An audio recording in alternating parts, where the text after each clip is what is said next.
Santa Pod at the start of July for the traditional funny car race, the Cannonball. Let's have a sneak preview of some of the action coming your way.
Well, what is the Cannonball all about? It's racing for funny cars. These carbon fibre replicas of road-going machines race one another 3 times along the track.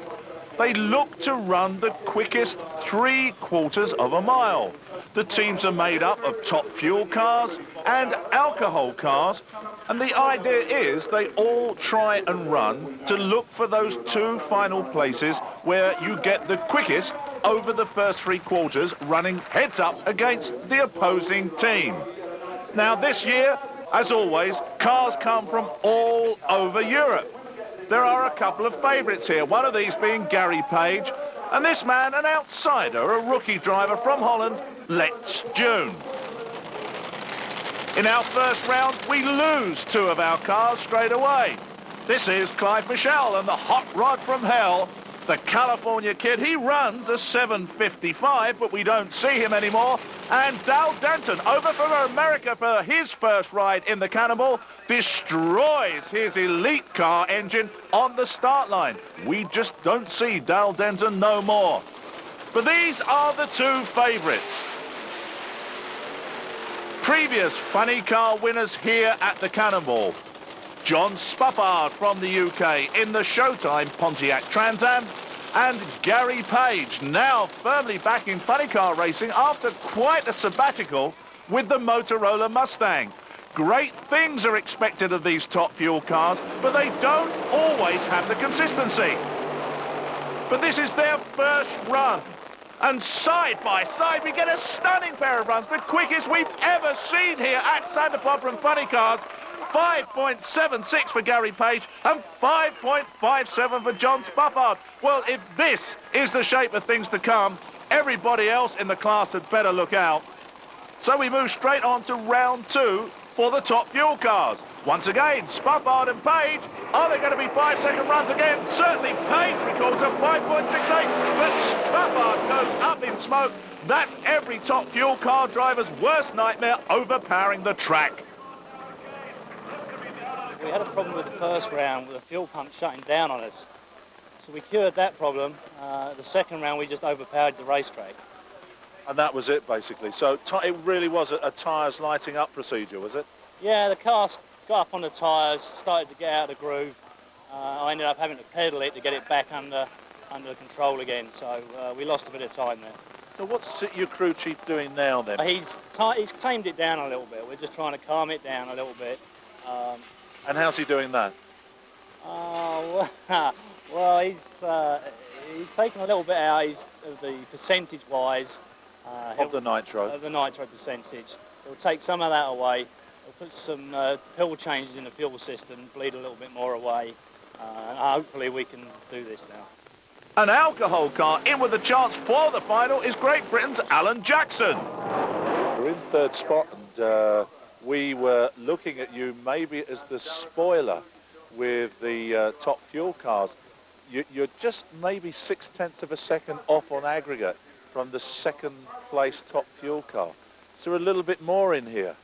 Yes, we think so, yes. We damaged the supercharger this morning and we had to borrow one off Barry Sheevels. That was the first pass with that supercharger on, and we've learnt a bit, so maybe we can get it a bit better straightened out for the next run. So not with your own equipment, you're on a borrowed supercharger, so presumably you're on a bit of a learning curve now then, are you? Yes, that's right. The fuels, no two blowers are the same, and you've got to learn with them. So we've learned a few things on that pass, so we think we can get it better straightened out for the next run. Well, Al Jackson does have a chance. He's only 0.6 of a second away from second place man John Spuffard with the top fuel car. Gary Page is leading the charge in this year's Cannonball with a total of 11.44. Here we find Alan Jackson up against Swiss driver Urs Embacher in the Hawaiian car. And what Jackson really needs to do here is to run another low 6-second pass. His last time out was a 6:30.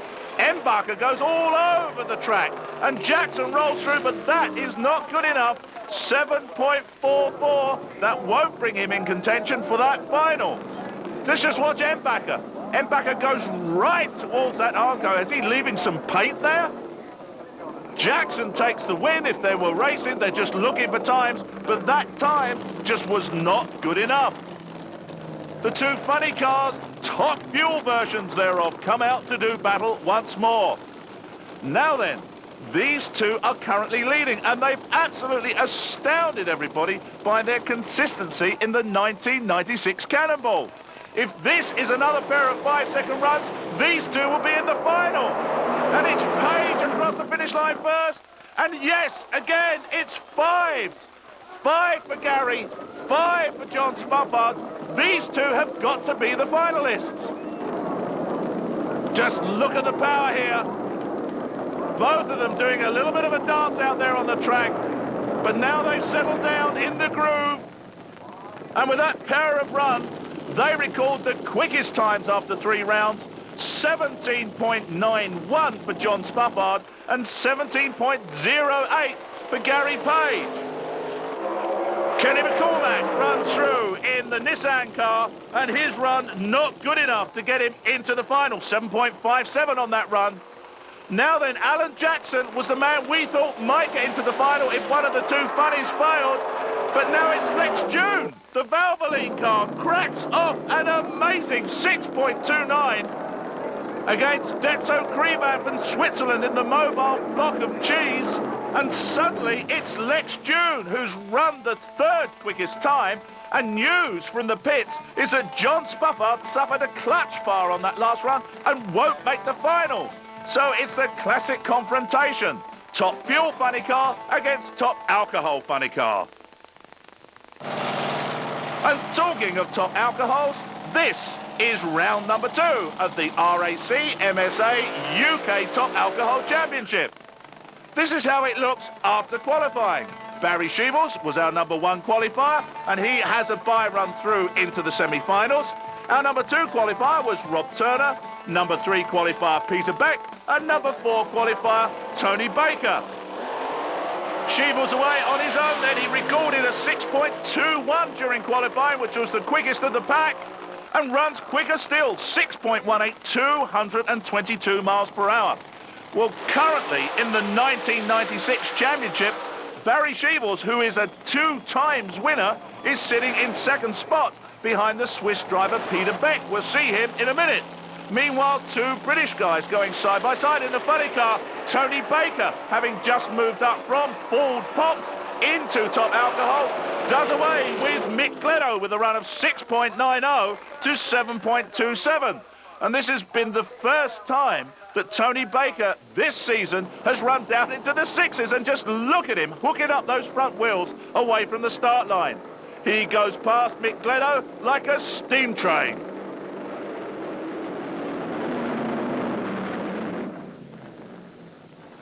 Well, 2nd place qualifier was this man, Rob Turner, who recorded a 6.40. For this particular event, they've got a brand new engine imported from America, which has run down into the 5s. And he's up against the over-the-hill mob. This is Mickey Moore, And immediately Mickey Moore in the alcohol burning altered. His sideline, he's got fuel leaking from the machine, so it's Turner on his own.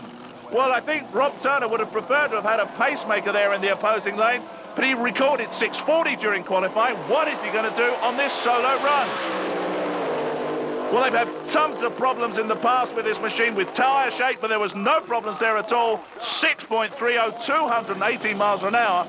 That is a great run for Rob Turner and puts him into the semi-finals. This is the man currently leading the championship, Peter Beck from Switzerland. Yep, we have a Swiss driver in the British Championship. That's the EEC for you, folks. He's up against Andy Hill from Buxton in Derbyshire in a car which now is a little bit outdated up against the real state-of-the-art alcohol cars. Beck cracks off a 7.18, takes a good win there over Andy Hill, but Andy Hill records a career best of 7.66. He certainly wasn't out of the chase and didn't want to give up. But you can see the dramatic difference between these two cars. Andy Hill's car, by the way, used to be driven by Barry Sheevels. So, in the semi-finals then, we're going to be seeing Peter Beck against Rob Turner and Barry Sheevels against Tony Baker. We'll be back shortly.